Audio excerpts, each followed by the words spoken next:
Últimamente he estado hablando mucho de Compaq en este canal, pero créanme que no es a propósito. Todo ha sido una extraordinaria casualidad. En el caso del presente video es gracias a un suscriptor y apreciable amigo como cualquiera de ustedes. Su nombre, Napoleón. Él me contactó para donarme un par de equipos. Uno de ellos es esta portátil que muchos recordaremos con dolor de cabeza y estómago, por lo mal que lo pasamos con ella desde mediados de 2006, fecha de la aparición de sus primeras variantes, hasta mediados de 2017, cuando las que no habían sido tiradas a la basura dejaron de funcionar correctamente para las exigencias de esos tiempos. Se trata de una Compaq Presario V3000, pero no se trata de cualquier unidad. Verán, Napoleón es un usuario de esos que yo admiro y respeto a plenitud, porque él es muy cauteloso con sus pertenencias, sabe lo que cuesta obtenerlas, por lo que guardó todo lo que pudo que tuviera que ver con esta V3000 que compró nueva entre 2006 y 2007, es decir, por casi 20 años a la fecha de publicado este video. Esto es muy especial e importante, dado que gracias a que todos detestaron este modelo, casi nadie quería guardar ningún tipo de recuerdo de esa amarga experiencia. Usualmente tomaban la laptop y todo lo que viniera en la caja para llevarla directamente a la basura. Claro, si antes no era literalmente molida a palos, arrollada con un auto, incendiada o despedazada por cualquier otro método por sus dueños. Pero si tú no quieres vivir esta amarga experiencia y comprar solo lo mejor en equipos de cómputo y todo lo que tiene que ver con este amplio mercado, tienes que contactar al patrocinador oficial de mis videos. O sea, yo mero. Recuerda que si eres de México y necesitas una computadora usada o nueva, laptop o PC para trabajar, estudiar, jugar videojuegos a tope o las tres al mismo tiempo, puedes mandarme un mensaje por WhatsApp a este número que está apareciendo en pantalla.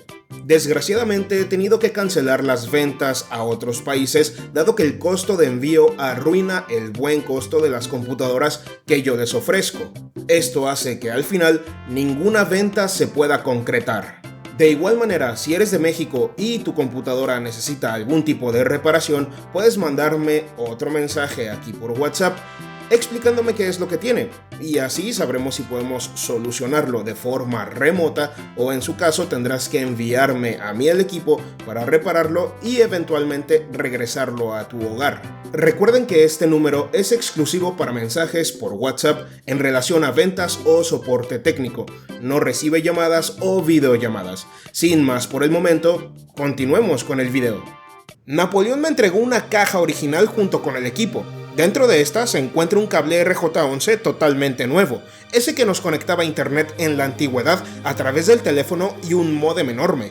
No recordaba que antes los equipos incluían uno de estos, ya para la época pocos seguían utilizando esta tecnología. Después, una bolsa de plástico donde venía la laptop, con su sello de seguridad donde vemos una advertencia y un par de logos de Compaq con holograma, un excelente detalle. Por otro lado, una hermosa cajita en perfecto estado con ese diseño tan característico de la época.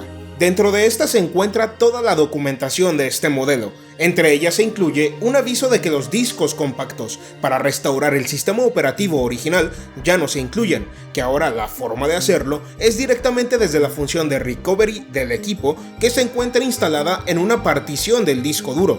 El origen de una novedad en aquellos días, cosa que en pleno 2025 ya ha comenzado a desaparecer poco a poco gracias a que este proceso de reinstalación del sistema original se realiza desde una interfaz de recuperación gestionada por la UEFI, que descarga todo desde internet para terminar por instalarlo en nuestra unidad de almacenamiento interno. Después un libro con consejos de qué hacer con el equipo después de encenderlo por primera vez, además de instrucciones para solucionar situaciones si el equipo aparentara no tener un funcionamiento correcto. Ahora, un documento importantísimo que se utilizó mucho, la garantía, con un año incluida con nuestro equipo, su batería y demás accesorios, antes de que HP aceptara que incluyeron hardware defectuoso y extendiera la garantía de todos estos equipos por un año más, cosa que de nada servía, por cierto.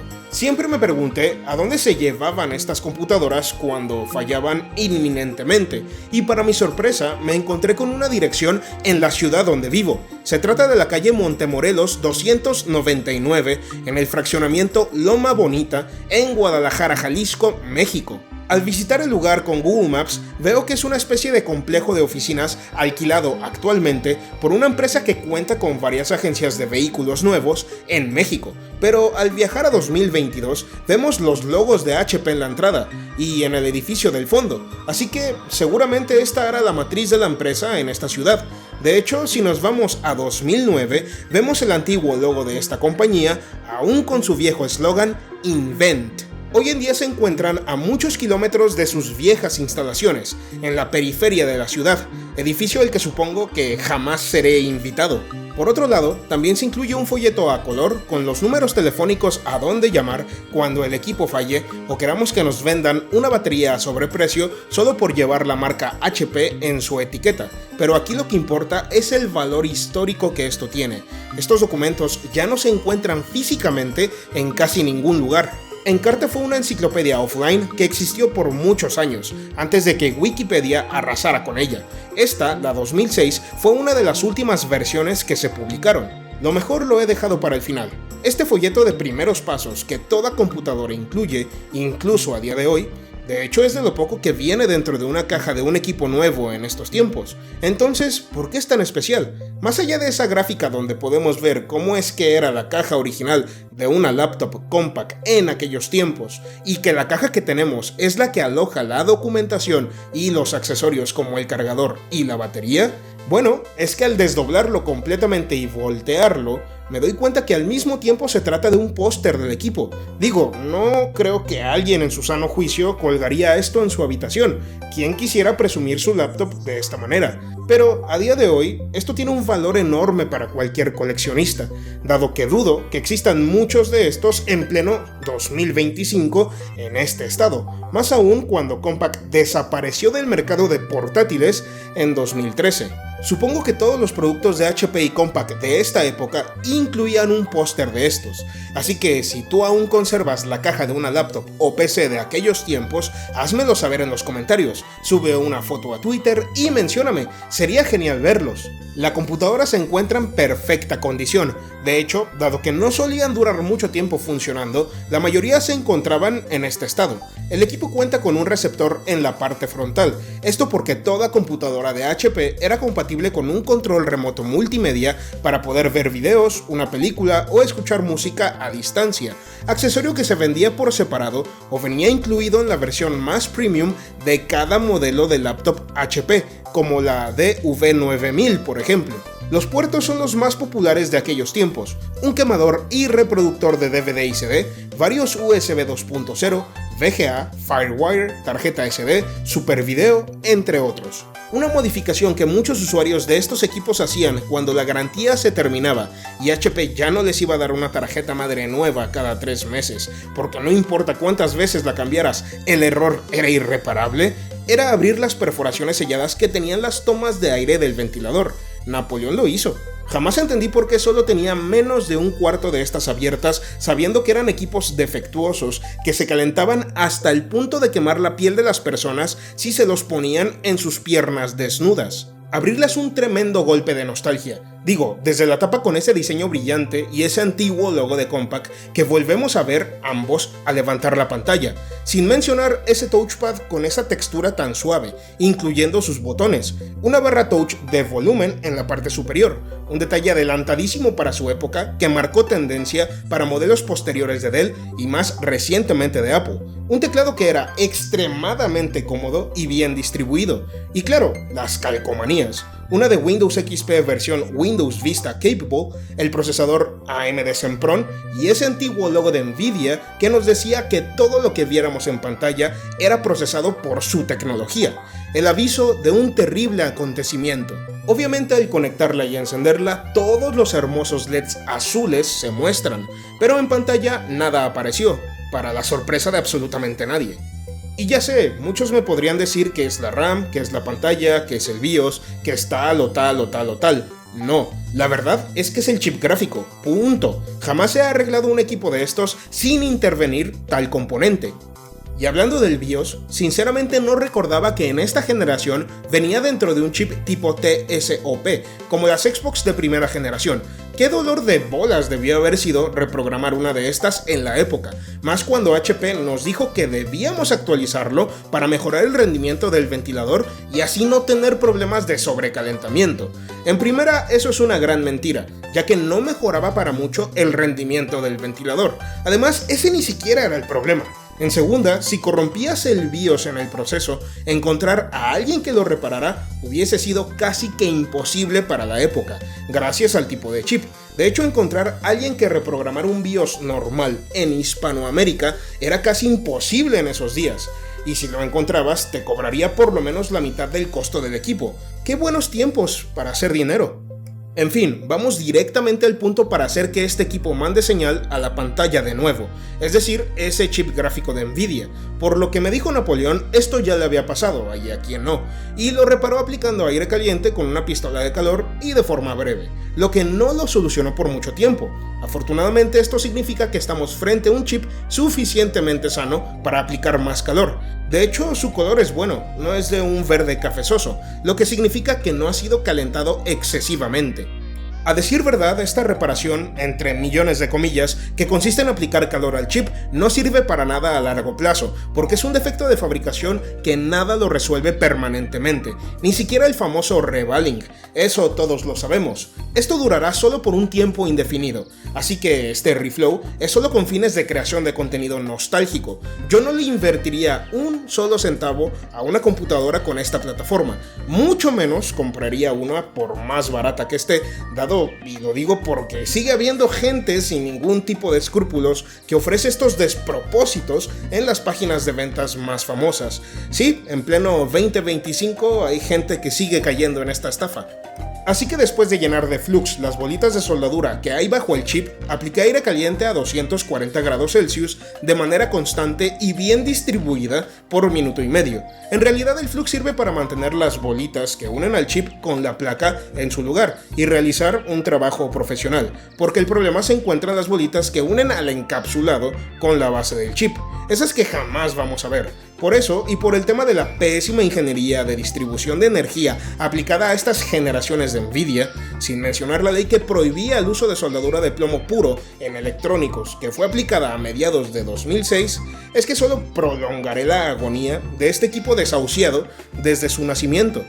Obviamente esto no significa hacer un desastre durante el proceso, por eso es que antes de comenzar retiré el procesador, que es inocente en toda esta tragedia y no tiene por qué experimentar un exceso de calor, y al final limpié el área del flux restante usando alcohol isopropílico, porque es lo que cualquier técnico con 2 dedos de frente hace.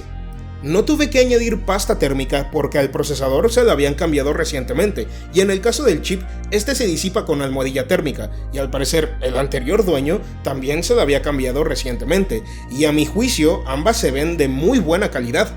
Al hacer la prueba de encendido, justo después de terminar con todo lo anterior, el resultado es un rotundo éxito. El logo de Compaq brilla en la pantalla y el BIOS busca un dispositivo de arranque. Claro que, como es mi costumbre, apliqué un mantenimiento interno y externo, pero la verdad es que encontrar mugre o polvo dentro de este equipo fue difícil.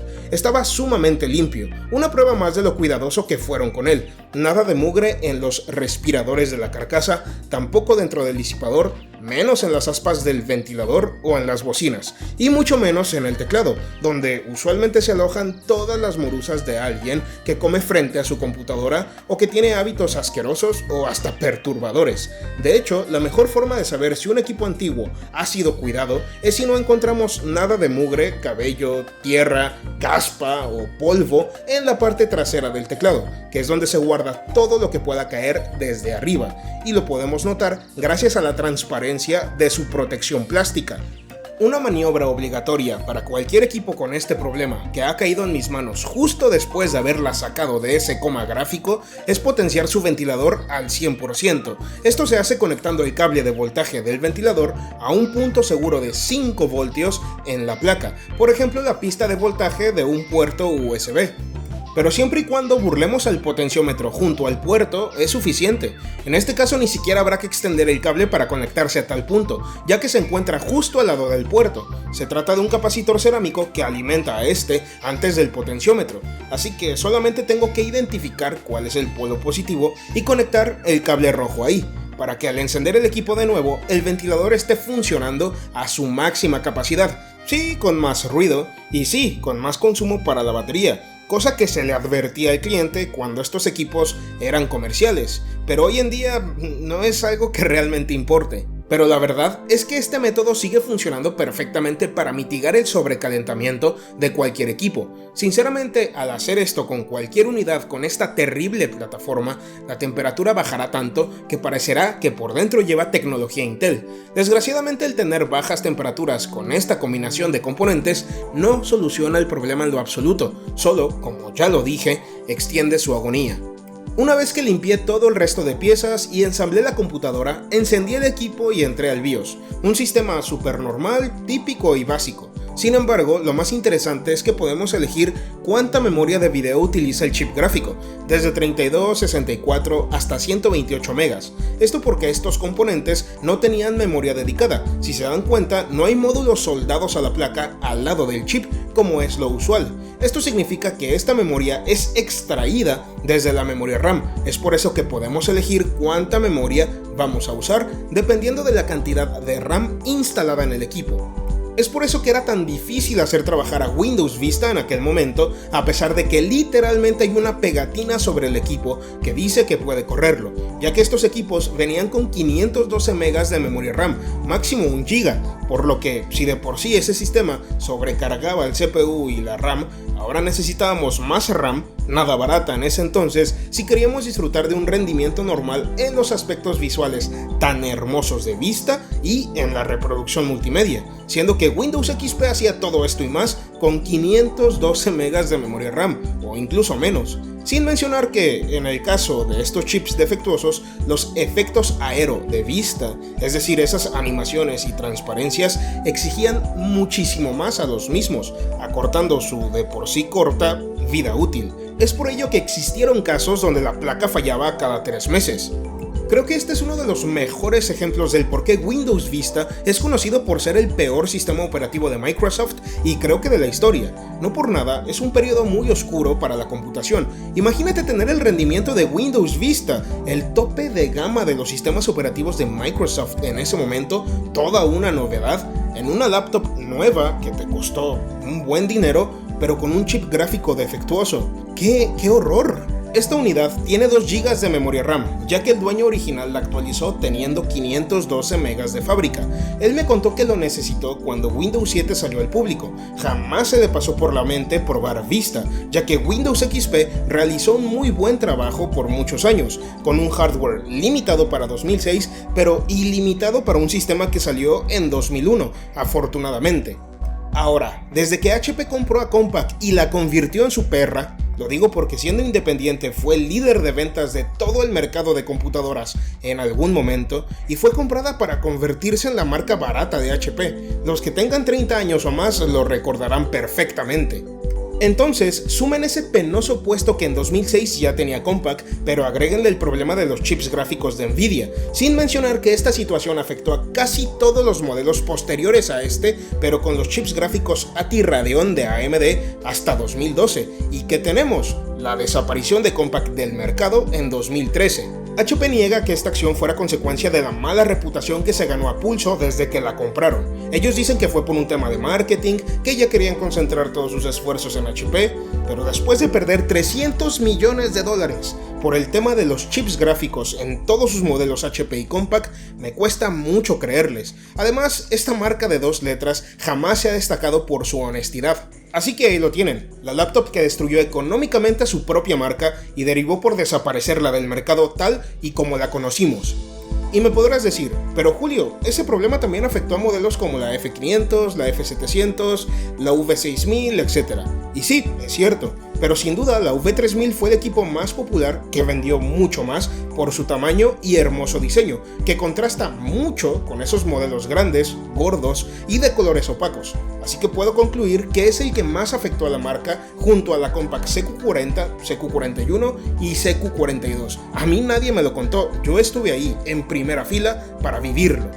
Es una pena porque, a mi opinión totalmente personal, subjetiva e imparcial, es de los equipos más bonitos que se han creado a nivel estético. Además, se nota que fue creado en una época tan específica. Esto se comprueba cuando le instalas Windows Vista con el tema Aero aplicado y con el fondo de pantalla oficial que venía con este equipo dentro de su sistema original. Soy muy afortunado en contar con una unidad en tan buen estado en todo aspecto, incluyendo toda su documentación original, y todo gracias a un suscriptor que comparte la misma pasión que todos nosotros. Además, se trata de la versión con Windows XP, es decir, la primera variante con el logo antiguo de Compaq, ya que la variante más vendida fue la que tenía el nuevo logo encima de la carcasa, lo que la hace aún más especial. Otra curiosidad es que, como es muy natural en este mundo de las computadoras, la tarjeta madre dentro de esta V3000 es la misma que lleva una laptop que pareciera que no tiene nada que ver, pero que fue aún más popular a nivel mundial, la HP BB2000. Aunque muchas veces lo único que la hacía no ser del todo compatible es que el touchpad no era del mismo modelo, por lo tanto sus flexores eran diferentes, por lo que había que trasplantar también el touchpad a la otra portátil, una tarea que no es tan sencilla como en los modelos actuales. Fuera de ello, lo demás debe encajar perfectamente bien. Y si te lo estás preguntando, sí, así como la DB2000 tenía una versión Intel, la cual es súper codiciada porque el chip gráfico de esta marca no presentaba ningún problema y era muchísimo más fresca que su contraparte sin tener que modificar el ventilador, la V3000 también la tuvo, pero es mucho más difícil de conseguir, dado que no se vendió en el mercado hispano, así que debía ser importada desde otro país. Esto por una razón muy sencilla: la versión AMD era más económica, y si el típico hispano cliente de HP ve dos computadoras igualitas, pero una más barata que otra, adivinen cuál se va a llevar. Espero algún día conseguirla, pero si no, quizá podría convertir esta desastrosa versión en una de las mejores de su historia, trasladando todo el hardware de esta DB2000 Intel, con su pantalla rota, a esta V3000 AMD en perfecto estado. ¿Quién sabe? Puede que lo haga. Un saludo y un agradecimiento a todos mis sobrinos: Alan Vitale, Alberto Caro, Alberto Quesada, Argenta Visimpia, Berengo 10, Choque 2, David Crossi, David Flores, Eduardo Galván, Edwin Ricardo Jiménez, El Moisca Terrestre MX, Elías Rojano, Eric Bullón, Franco Gramático, Gemarco, Hellcat, Hernández Zúñiga, Javier Herrera, Jonathan Sánchez, José Luis Leal García, Juan Ignacio Domínguez, Juan CBFR1, Lucas Fleitas, Luis Fernando Amezquita Patlán, Manu, Mr. Brownstone, No Soy Incor, Pedro, Play Alex Hernández, Nuevo León, México, Raúl Enrique Casaverde León, Silencio Incómodo, Simón Riveros, Tecnomuller, Xenomorfo Rex y XX Juan BXX. Ellos son los miembros del canal, llamados cariñosamente por mí como mis sobrinos. Si quieres ser parte de ellos y mencionarte cada que termino un video, simplemente ve al botón unirse que está en alguna parte de la pantalla y sigue las instrucciones. Te lo agradezco muchísimo. Igual que ustedes, queridos sobrinos, un abrazo a todos. Gracias a todos por ver este contenido, comentar su opinión, darle like, suscribirse, activar la campanita y seguirme en todas mis redes sociales. Por último y como siempre, yo soy Julio Frausto. Hasta luego.